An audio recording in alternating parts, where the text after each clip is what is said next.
China's Xi to meet Vietnam leaders, kick off Southeast Asia tour amid U.S. tariffs. President Xi Jinping will meet Vietnam's leaders in Hanoi on Monday as he begins a three-nation trip to Southeast Asia, aiming to cement ties with some of China's closest neighbors amid mounting trade tensions with the United States. The visit, planned for weeks, comes as Beijing faces 145 U.S. duties, while Vietnam is negotiating a reduction of threatened U.S. tariffs of 46 that would otherwise apply in July after a global moratorium expires. Xi will visit Vietnam from April 14 to 15, and Malaysia and Cambodia from April 15 to 18.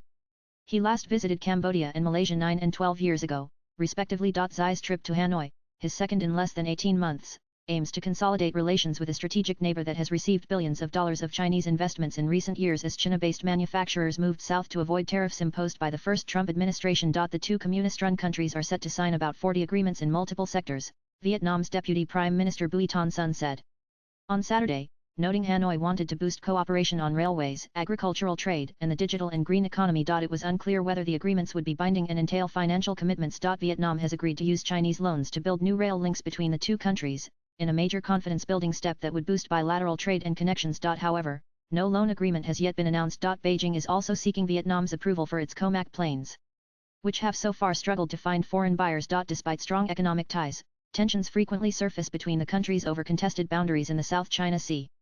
Vietnam's concessions to the U.S. to avoid tariffs may also irritate Beijing, as they include a crackdown on some trade with China and the deployment of Elon Musk's Starlink satellite communication service in the Southeast Asian nation. Vietnam, in recent months, has imposed anti-dumping duties on several Chinese steel products and ended a tax waiver for low-value parcels in a move that government officials described as meant to reduce the inflow of cheap Chinese goods. Swipe left for next video. The two other countries on Xi's Southeast Asia itinerary, Cambodia and Malaysia, are facing U.S. duties of 49 and 24, respectively, and have already begun reaching out to the US to seek a reprieve. Latest blogs